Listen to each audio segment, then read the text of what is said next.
Welcome to our designing master class for music packaging, part of our Designing for Music series. And tonight's special guest is award-winning designer Lawrence Azerrad. But before we get to Lawrence, I want to introduce you to our co-hosts, and they are Plastic EP, who has interviewed the many famous in music, my co-partner and co-host also, Judith Salavetz. We're both in the Rock and Roll Hall of Fame archival collection, MoMA, AIGA, collections and NYPL Lou Reed archive collection. And let's get to it.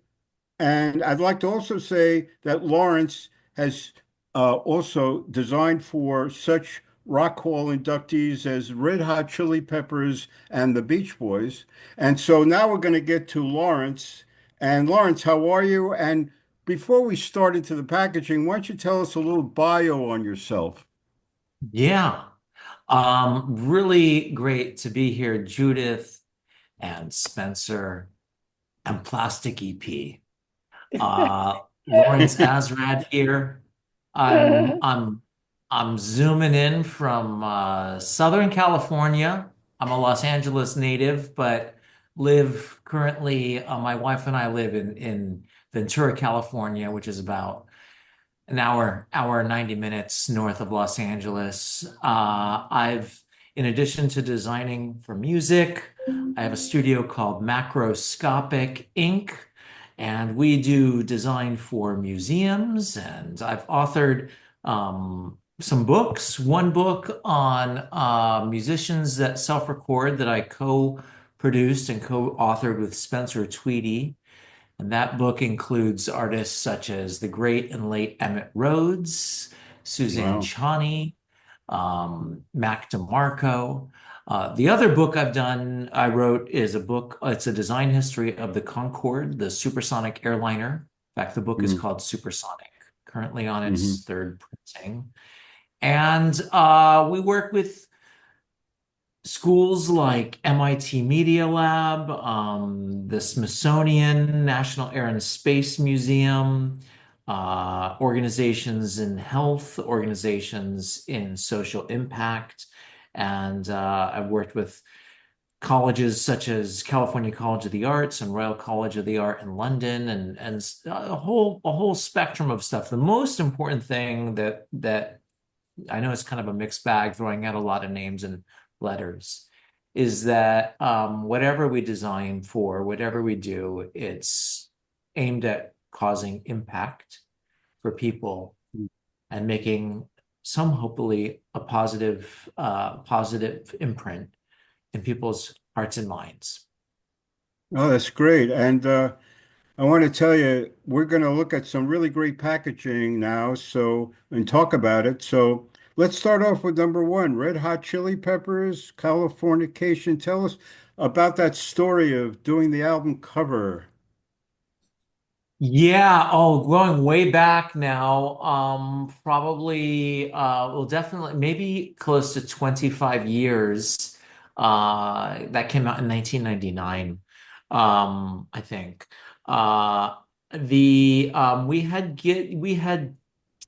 We were exploring a number of different album packages, ideas for the Peppers. I was working really closely with Anthony Kiedis, the lead singer and kind of front man, if you will, for the band, and also really closely with John Frusciante. Uh, it was the first time in a while that John was back in the band.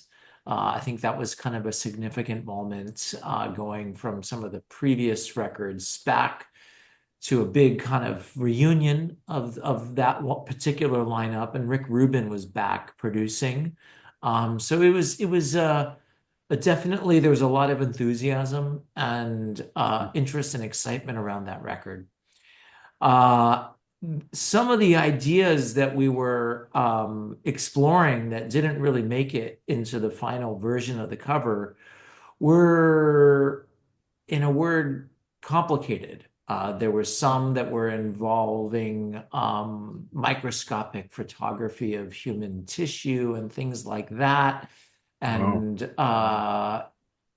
all driven by concepts that came from the band. They're all very smart, um, depthful fellows, that really are interested in kind of creating something of meaning. But it turned out that the business with the microscopic photography of the human kind of microbes and things like that really wasn't working well for an album cover. Yeah. Even though I did had to find a type of physician photographer that could take kind of this type of microscopic photography. And so if my recollection serves correctly, kind of close-ish to the deadline, we decided to switch. And Anthony had mentioned that John Frusciante had a dream.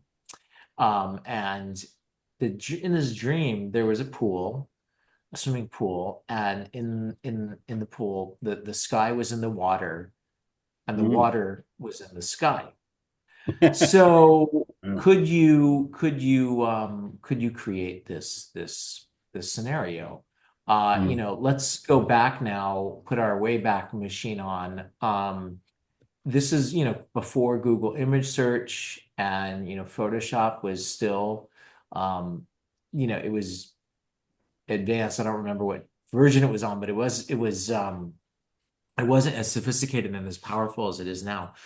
And we had to find the right pool. And there was, like I already mentioned, there was no Google image search, so we had to call a location company, and they sent these big boxes with folders into my office.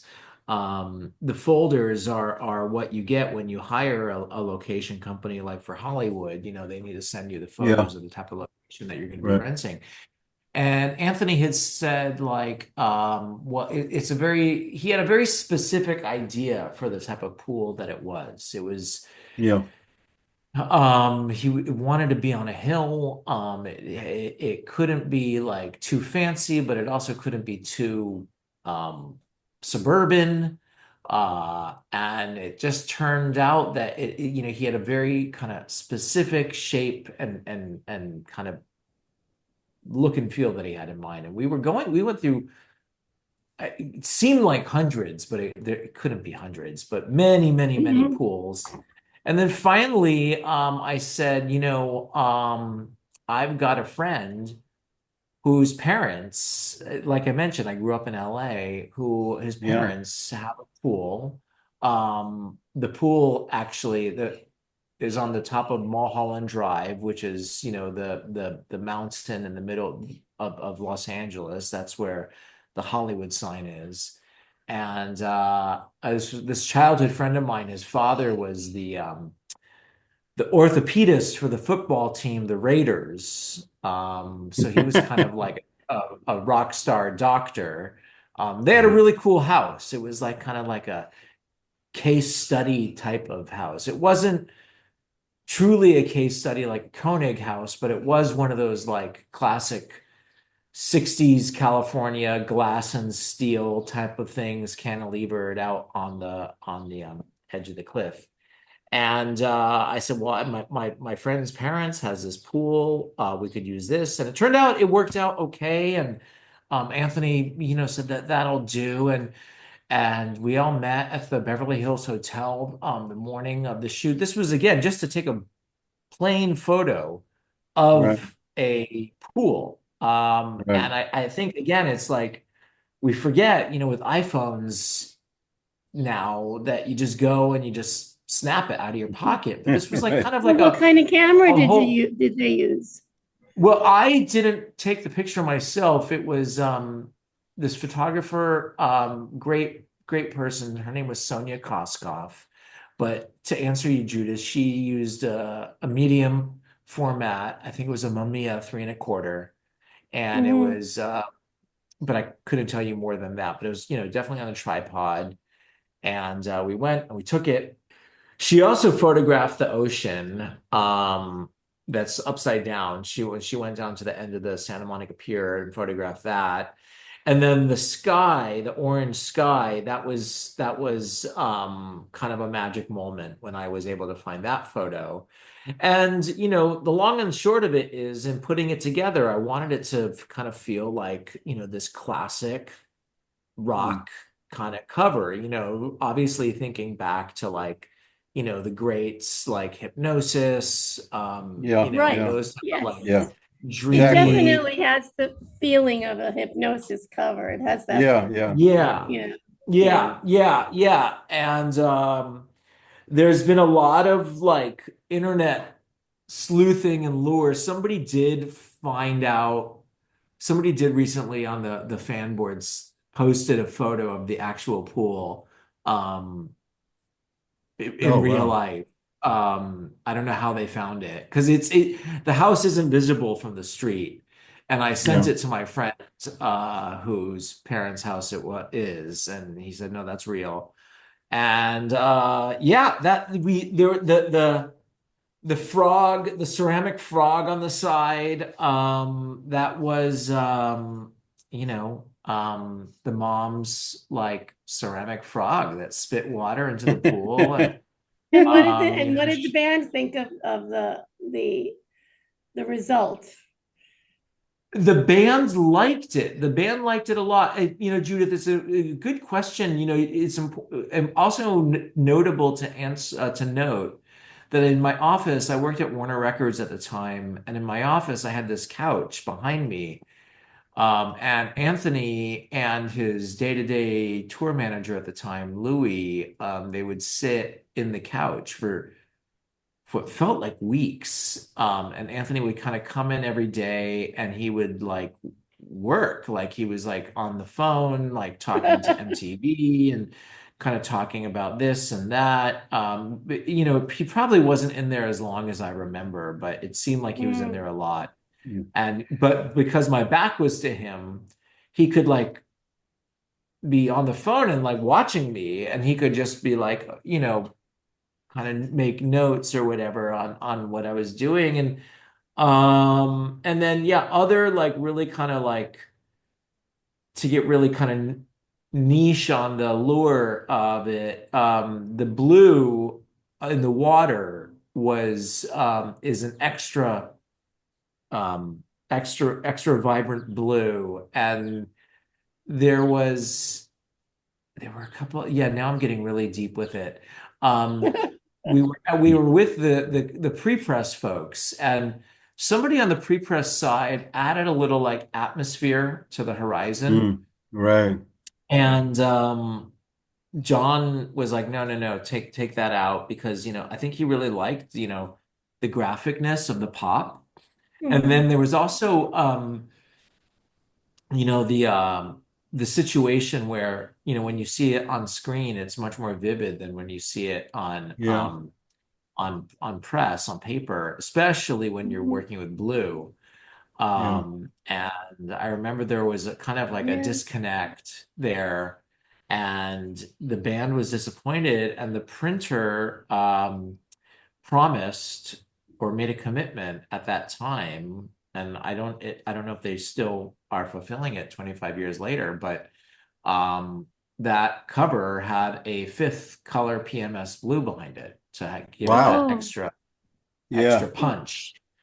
Let's go to the next package. This is a great one. Ode to Joy Wilco, Grammy Best Box Set 2020. And it's a very intricate package. Tell us about that, Lawrence. Yeah, yeah. I'll give a quicker synopsis. That was a pop-up book Mm. that Jeff tweeted. I've worked with Wilco for over 20 years. And really it's an honor working with someone like him. He's really a genius. Yeah. And the only brief it had been a minute since I'd worked with him. I think there were like four or so album covers that I did not do, that I got to, but before he came back, and we did this package together. And all he said was, he wanted to do a pop-up book. Oh, So Jeff is really an enigmatic fellow. We're actually doing a package for him right now. And all of those collages in that book, I made, we it needed to be something, but not like illustrative. But it had to be something, but it also had to be nothing at the same time. Right. Basically, abstract. So we had all of these strips and working wheels, Wow. doors that opened, kind of like an advent calendar, kind of like these wheels that you like rotate. Graphically, I was like kind of inspired by Bridget Riley, the British painter, kind of like the Mm. geometric kind of thing. Yeah. And another case where we made a special ink just for this, and like a special hot pink was mixed and milled Mm. just for this particular instance.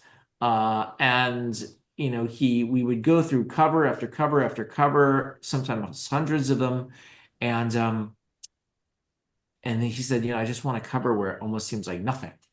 And I said, "Oh, I got Mm. it." And we came up with the cover that it is, that kind of like white, like orb like kind of shape. Yeah. Yeah. And Yeah. yeah. That's a great package. And now we'll go to the next one, another Wilco package, Yankee Hotel Foxtrot. I have that box set. It's beautiful. You got a lot of different things in there. You Thanks. got a book. You got a Yeah. lot of stuff in there. Tell us about that. That's a beautiful one too. Well, that one's a nice one because I had done the original album release in 2000, and then was able to kind of come back and do the 20th anniversary box set. The original from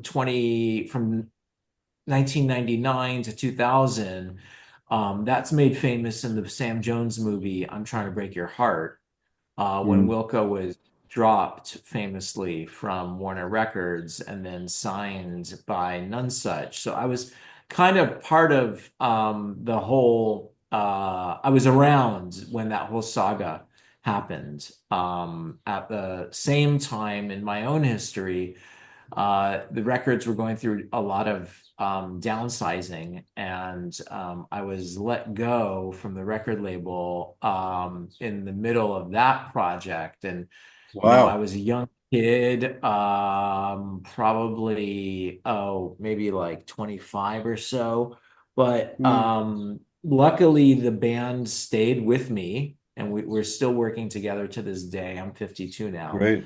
And the cover, Thanks. it's become kind of like this enigmatic, iconic thing. I'm the first person to say it's not because of the art, it's because of the music. Yeah. And it's great building. Mm. But it is such a beloved record, which makes it really special to me because it means so much to the fans. But Jeff and I, we had all these photographs that were taken by Sam Jones, the director of that movie, of different Mm. buildings in Chicago. Yeah. And we saw that. We were trying different collages, and I had a lot of other covers that were much more kind of dense and multi-layered. And Jeff was with me it was in my apartment in Koreatown at the time. And for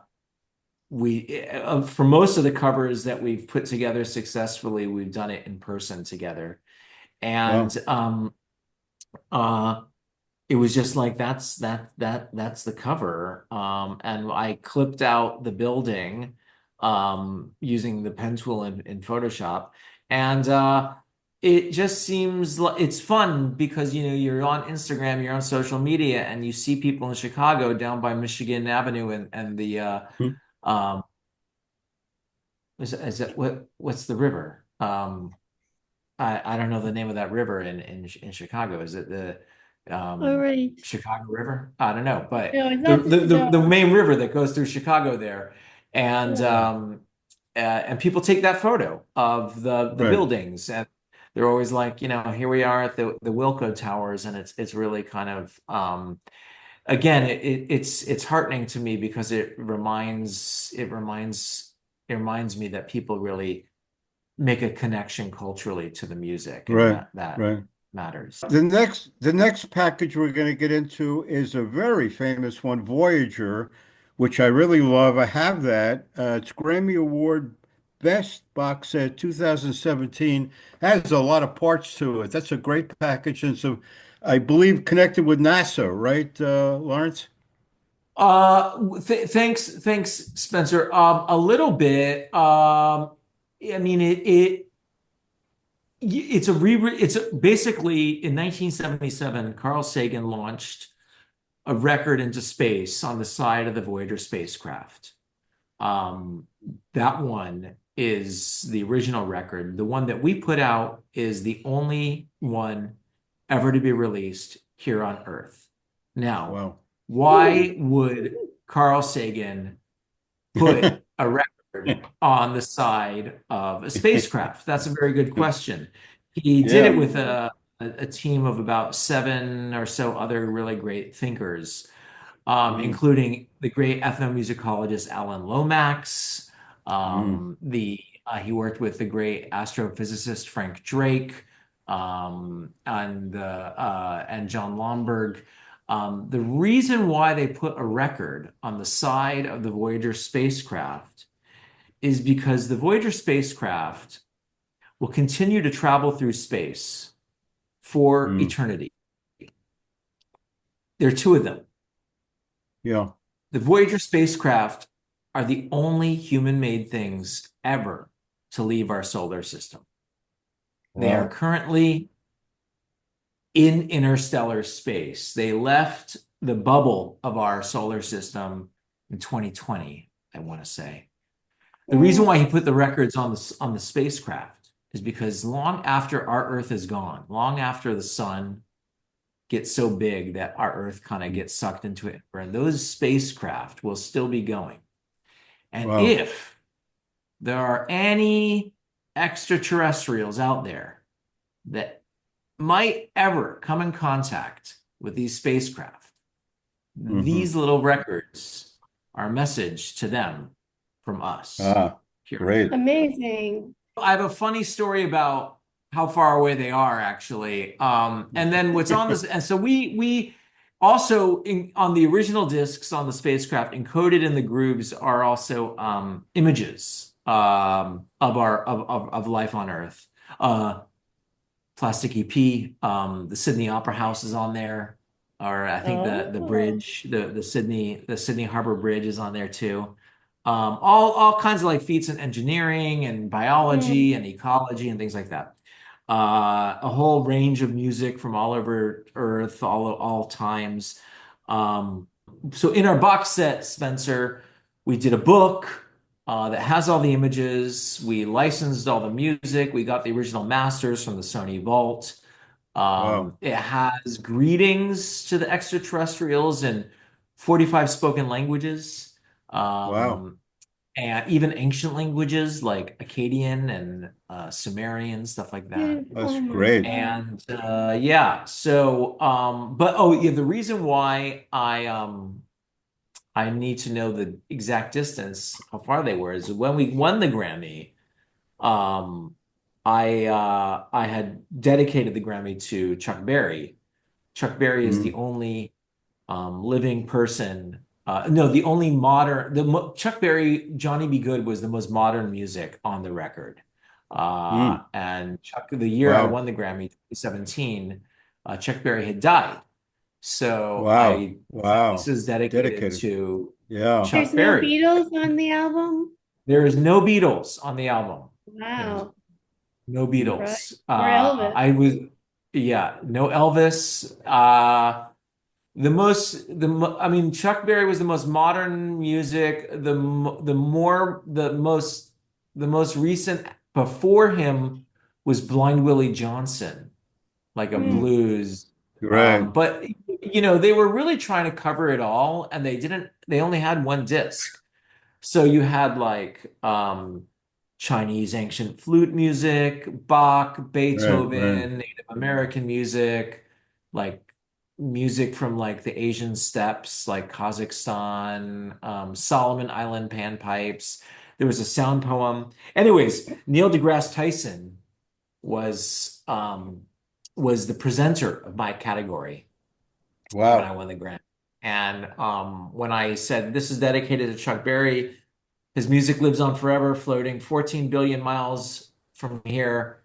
And I had gotten the number wrong. Neil deGrasse Tyson had corrected me on Yeah. the stage at Madison Square Garden because you can't be loose with those type of facts with that type of person. So So that's a great package. And Esperanza Esperanza Spalding. Spalding. Yeah, Yes. Esperanza Great. Spalding, she's another real special iconoclast. I think she's won about 8 Grammys, I want to say. I could be wrong on that, but many. Yeah. And she is truly a genius. I feel honored and humbled to get to work with her. The cool thing about Esperanza, well, there's many cool things about Esperanza. Um, is she makes music. She's a bassist, a jazz Hmm. bassist, but she kind of like bends and transforms the genre. It's not like, classical um bass like Charles Mingus or something like that, although it has the same kind of like vibe and passion. But she makes music for other purposes than just listening. She makes music Right. for the purpose of healing folks through her music. So the one package I have in there it was called the Songwrites Apothecary Lab. It's one word. And Hmm. she led these like healing sessions. This was coming out of the pandemic. Wow. Um, these healing sessions in New York and Portland, and a couple other sites. And she the last record I just did with her came out last year or earlier this year. She had done a collaboration with Milton Nascimento. Hmm. On that record is Paul Simon and Leanne LaHavis and a bunch of other really great folks. But she's just one of she's the best type of client because she makes you a better designer because she challenges Oh, you. yeah. Wow. That's great. Now you got two packages coming up by an artist named Brad, and you'll do better with me pronunciation. Oh, Meldau. Mayhew. Yeah, Yes, Meldau. yes. Brad Talk about Meldau. those two packages. Yeah, Brad. Well, I've done, I think, 8 packages for Brad in the past. I started working with Brad when I started working with the Red Hot Chili Peppers. He's also a jazz um, rock star, if you will. He's really kind of a big deal in the jazz world. He fills concert halls all over the world, and he also, just like Esperanza, really kind Mm, of transforms um, the notion and really challenges the notion of piano jazz. You hear piano mm, jazz, the word jazz, you're thinking like Bill Evans, nice tinkling on the keyboards at the Carlisle Hotel or something like that. This is not that. Brad really like gets in deep and like deconstructs music. He has played popular song. He did a whole record called Jacob's Ladder, which kind of was a very kind of intellectual and academic deconstruction of the band Rush. hmm. I know Wow. that you guys know Rush because you guys are into Right, rock. right, right. But he's also I did the cover that I have there on the sheet is a cover of his Beatles songs that he did Hmm. called Your Mother Should Know. And that's why I Right. have all the crosswalks on the cover because it's a visual pun to the black and white piano keys, but also of course the famous Abbey Road. Right. So I wanted to kind of get like this Abbey Road piano key mosaic thing, but then he deconstructs it. Right now, we're just finishing up another cover of another package of his for a bunch of music that for an artist who he interprets that I can't say. But he's done everything from like Radiohead to Elliott Smith, a lot of, and he's Mm. worked with orchestras and a really brilliant fellow. Even though he's American, he lives in the Netherlands, and what's really fulfilling about artists that I get to work with on a repeated basis is that you get to build a rapport and a sense of trust, and that's Right. really nice. Chick Corea Trilogy. That's a really nice package. A lot of stuff going on in that one. Yeah, yeah, that one was quite a feat of packaging engineering at the time. Chick, who is another jazz pianist, also very beloved. He had already passed away. So when you're working with someone and their estate, posthumously, there's a little bit of a, I feel like respect that you have to kind of like Right. approach the topic with. Um, but Chris Blade and Brian Blade and Christian McBride, the other two guys in the trio, they're still with us. And they had done these touring albums that had only been released on CD, which were beloved. And so Concord asked me to make kind of like a really kind of deluxe and expanded package for that. We worked with this great packaging producing company called Spark, and they had really devised this really strong and complex outer case that was intentionally kind of off center to just make it a little bit more interesting. So when it opened, it wasn't Mm. just straight down the middle. We had a Yeah. real luxurious variants and papers. On one side was uncoated, on the other side was coated. We had cold foils and fluorescent inks Wow. and foil stamping. Phew. I love The that. I love the colors. They're so muted, which is like, as you said, it's a respectful, quiet way of showing, the design itself. The muted colors are just, they don't like yell out at you. They're Yeah. Thank kind you, Judith. and Yeah, soft. yeah. I wanted to like show the fun that the trio is having on the road. Yeah. Mhm. And um the watercolor I use these watercolors from my own kind of creation. Um and wanted to have something that felt kind of jazz-ish, but didn't go too much in the repeat column of, just another jazz record. Yeah, Yeah. successful. Yeah. It's a beautiful package. Now you have Silverman Pickups, is it called? Neck of the Silver Woods. Sun Pickups. Yeah, Yeah. yeah. That is my fifth record, I think, that I'm doing with them. I'm working on one for them right now.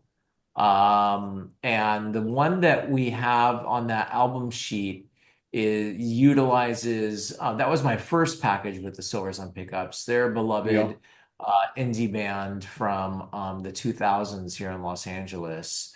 And that cover photograph of the house is by a very famous Right. photographer, Todd Hido, Mm-hmm. and who is a really cool kind of fine art photographer dude. And on that we did this really awesome um, book cloth wrapped slipcase with a hole with a die cut window in the middle. Wow. Uh, Wow. and then that inner slipcase held a hardbound book and about 60-page hardbound book, and which the photos inside the book were photographed by the great Autumn de Wilde, who shot a lot of great indie stars before she went on to become a pretty famous film director. Um, she shot, Beck and Elliott Smith and all those greats. And so we really wanted something that felt serious and but captured their energy. Mm. And the Silver Suns are a really wonderful group of their friends of mine, and also another female bassist, Nikki Moninger, Brian Albert, Chris Squanlow, and Wow. Joe Lester. It's a great Hmm. band, really great band. A Yeah. really great band. And the final package, we'll talk about it going backwards, is Esperanto Spalding, 12 Little Spells. Oh, 12 Little Spells. Yeah. That one is another one where that 12 Little Spells is about healing. Mm. Each song, each of the 12 tracks refers to a Wow. different part of the body. So there's a track for Wow. your head, track for Oh, your wow. throat, a track for your solar plexus, a track for your Mm. heart, your groin, knees, legs, feet, everything. I had these photos given to me by her. They were these like kind of I wouldn't really say snapshots, but they were kind of they had a directness to them. And they were very colorful. And I just this was when Esperanza really started centering more intently on healing and music that really kind of like tapped into the soul intentionally. So I Hmm. started thinking a lot about kind of like Buddhist mandalas, Wow. and that's when we I did the concentric instead of concentric circles, they're concentric Hmm. squares, and Right. each bordering square corresponds to the part of the body that the song is about. So each photo was related to Hmm. a certain song. Each song was related to a Wow. certain part of the body. So that photo on that the album cover is really kind of like a stack of all Mhm. of the parts of the Right. body and the healing. And it's really nice. Esperanza always gets a lot of really special press. That's not why I like doing the packages, but Yeah. she's a superstar. She, has played everywhere all over the world. It's right along what you're trying to achieve, Lawrence. It's I read about how you want your design to elevate humanity, and that's just Yeah. right in there with this design, Thank you, Judith. I think, Thank you. Thank you. yeah, I yeah, appreciate that. Yeah. Yeah. That's Yeah. why we do what we do. yes. Yeah, I mean, I met Lawrence way back with AIGA where I first met him, and I just have such respect for him as a designer, and he's just such a visionary in the world, and he has a lot, and he means so much to me, and I'm sure other Thanks. designers as well. Thank you. And I just want to tell you thanks a lot for being on, and Yeah. and this is going to be in the Rock Hall archives, this interview, and that's another great historic thing for designers. And I'm glad you came on and did the show with us. Well, I think you all are really doing a great thing. I think that you, Spencer, and Judith, and Plastic EP, everybody remembers the band. Everybody remembers the lead singer, the Yeah. guitarist, Page and Plant, John Bonham, Mhm. all Mhm. of it. Maybe even sometimes the manager gets famous or the girlfriends get famous. Right. But nobody really ever talks about the album cover designers, save No, Right. for Hypnosis or except whatever, for album and cover Don designers Oliver. themselves. Yeah, yeah. So, and look, how you connect to music is one of the ways you connect to music is through the covers. So you're doing a great Yeah. service.